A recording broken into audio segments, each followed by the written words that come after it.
Alright, let's go. Ito po pinapanood natin. Ito po yung weigh-in ni Rodex Piala at saka ni Liam Wilson na nagaganap po sa Brisbane.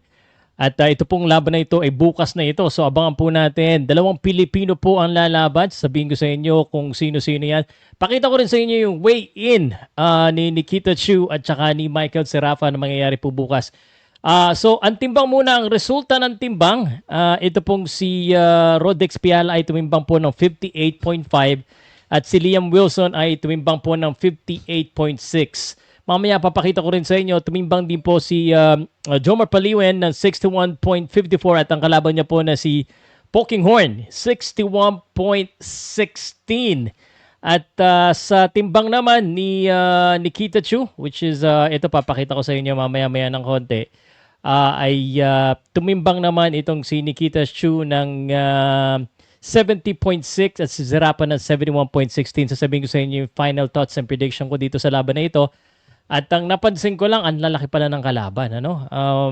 Plus, by the way, bandang huli, pag-usapan din natin, matagal na itong issue na to kay Tank Davis at ngayon, pinaghahanap na po ng pulis. Ito pong si Tank Davis. Ito, mabilis na intro lang ha, para for the sake. At kung sakali, alam ko kaya ka nanonood dahil tunay na boxing fan ka. Hindi to sikatan topic. So, kung nandito ka dahil sa tunay na boxing, please pa-comment naman ng yes, sir. Sa comment section. Podcast Sports, the number one independent sports voice of the Philippines. Dalawang Pinoy po ang lalaban sa Australia bukas at isa na dyan, ito pong si Rodex Piala. Si Rodex Piala po, isa pong ating boxing prospect. 12-1-0 ang kalaban niya si Liam Wilson, yung kasalukuyan pong tinitimbang ngayon. Mamaya makikita nyo, pag nagharap sila, ang tatangkad pala. Mamaya din pakita ko yung timbangan po ni Jomar Paliwen.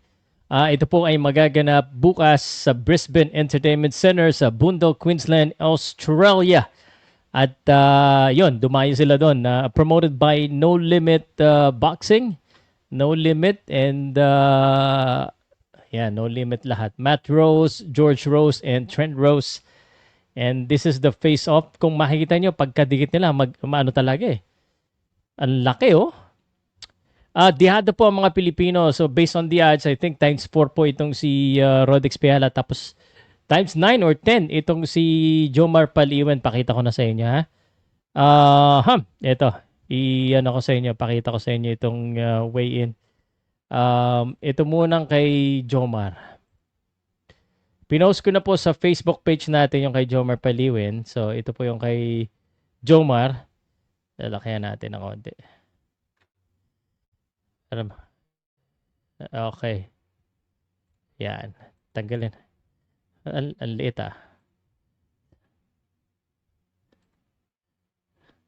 Mas maganda pa yung sorry. Ayan. Mas maganda pa nakita nyo. Yan oh. Tangkad din ang kalaban eh. So, dihado po, times 9. And ito naman yung face-off ni Nikita at saka ni Dahil mukhang magaganda yung mga laban. Ito yung face-off. Ang matindi itong laban na to.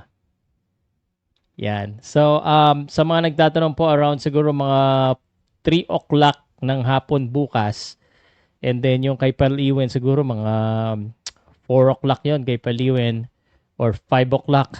And then, yung kay Rodex Piala, yung po yung pay-per-view or main card, which means baka 6 or 7 o'clock yan. Ang problema ko bukas, laro din ng Hinebra 7:30. Tinignan ko yung schedule ng PBA, 7:30. So, yan ang malaking problema ko. But, nonetheless, let me go ahead and tell you what I feel here. So, ito po yung card. Actually, maganda yung mga laban. Yung kay Nikita at Michael Zerafa, it's a very close fight. I believe that Michael Zerafa needs a knockout in order to win. Nikita Chu is definitely the favorite in this fight. Slight favorite. He's undefeated. But Michael Zerafa, parang sa face-off nila, parang talagang handang-handang makipagbakbakan. So that's a good sign. I think he needs to look for a knockout. Nonetheless, Nikita Chu, either way, para sa akin. Liam Wilson versus Rodex Piala, dihado po ang ating pong pambato, no? Liam Wilson looks tall and medyo mapayat, so sana maging masipag lang si Rodex Piala. Rodex Piala doesn't have a knockout power based on record. So sana mabigyan niya, masaktan niya kagad itong si Liam Wilson. Pero dihado po ang bata natin. Pati po si Jomar Paliwen, mas sobrang dihado pa si Jomar.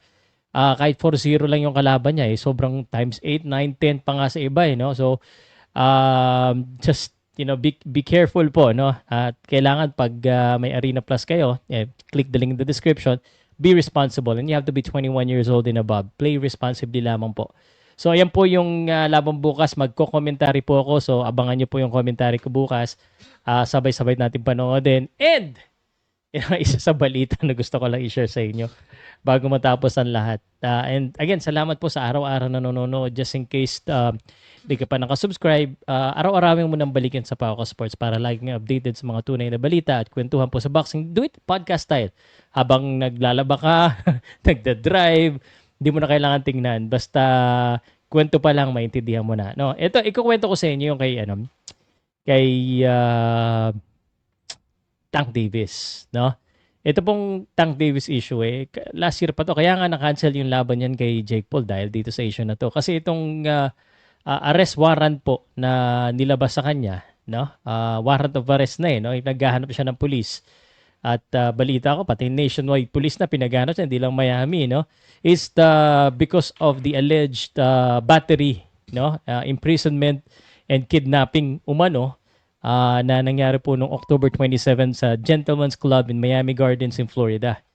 At ang victim, the alleged victim is an employee of the club na unfortunately shota din umano na ni Tank Davis na nagkaroon sila ng relasyon for months, no?